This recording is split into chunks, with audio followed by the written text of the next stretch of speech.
'uqdatam min lisani yafqahu qawli. Hadis yang ke-40, fadlan amal. Sayyidina Abdul Rahman bin Auf radhiyallahu anhu meriwayatkan bahawa Rasulullah SAW bersabda, 3 perkara akan berada di bawah naungan arasy Allah SWT pada hari kiamat. Pertama, Al-Quran. Al-Quran akan berhujah dengan manusia, dan Al-Quran ini mempunyai zahir dan batin. Kedua, amanah. Ketiga, tali persaudaraan, iaitu silaturrahim, yang akan mengisytiharkan, ketahuilah, sesiapa yang menghubungkan daku, maka Allah SWT akan menghubungkannya dengan rahmatnya. Sesiapa yang memutuskan daku, maka Allah SWT akan memutuskannya daripada rahmatnya. Hadis riwayatkan dalam kitab Syarh al-Sunnah. Keterangan, maksud ketiga-tiga perkara tersebut akan berada di bawah naungan arasy ialah penghafiran mereka yang sempurna dengan Allah Subhanahu Wa Taala, yakni mereka akan berada begitu hampir dengan Allah Subhanahu Wa Taala. Maksud petikan hadis Al-Quran akan berhujah ialah Al-Quran akan memberi syafaat, meninggikan darjat dan membela orang yang menghormati, membaca dan menyempurnakan hak-haknya di hadapan Allah Subhanahu Wa Taala. Mula Ali Qari radhiyallahu anhu telah meriwayatkan daripada kitab Tirmizi bahawa di hadapan Allah Subhanahu Wa Taala Al-Quran akan meminta supaya Allah Subhanahu Wa Taala memberikan pakaian kepada pembacanya, maka Allah Subhanahu Wa Taala akan mengurniakan kepada orang itu mahkota kemuliaan. Al-Quran akan memohon lagi supaya orang itu ditambahkan nikmat. Dengan ini Allah SWT akan menghadiahkan pakaian kemuliaan yang selengkapnya.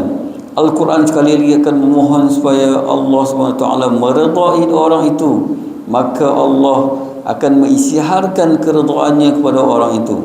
Jikalau di dunia ini tidak ada kegembiraan yang lebih besar daripada keredaan kekasih, maka di akhirat apakah nikmat yang boleh menandingi keridhaan Allah Subhanahu Wa Taala yang dikasihi? Bagi orang yang tidak menunaikan hak terhadap Al-Quran, maka Al-Quran akan mendakwa, apakah kamu pernah menjaga aku? Apakah hak-hakku yang telah kau tunaikan? Telah diriwayatkan dalam kitab Syarh Ihya Ulumuddin, nukilan daripada hadar Imam Abu Hanifah radhiyallahu anhu bahawa hak Al-Quran ialah Al-Quran perlu dibaca sehingga tamat 2 kali setahun. Mereka yang tidak pernah membaca Al-Quran patutlah merenung apakah jawapan yang akan mereka beri di hadapan pendakwa yang begitu kuat. Maut pasti datang dalam apa keadaan pun, dan tidak ada jalan untuk lari daripada maut. Maksud daripada zahir dan batin Al-Quran adalah Al-Quran mempunyai maksud zahir yang boleh dipahami oleh semua orang, dan maksud batin yang tidak mampu difahami oleh semua orang. Keterangan ini dapat difahami daripada kata-kata Nabi SAW, sesiapa yang melahirkan pendapatnya sendiri mengenai sesuatu daripada Al-Quran, sebenarnya dia telah melakukan satu kesalahan walaupun pendapat itu betul. Setengah ulama berpendapat bahawa perkataan zahir membawa maksud lafaz-lafaz Al-Quran. Dari segi pembacaan, lafaz-lafaz adalah sama sahaja bagi setiap orang. Perkataan batin bermakna maksud dan mahfumnya, yakni kefahaman daripada Al-Quran yang berbeza-beza mengikut kebolehan dan kemampuan pembaca.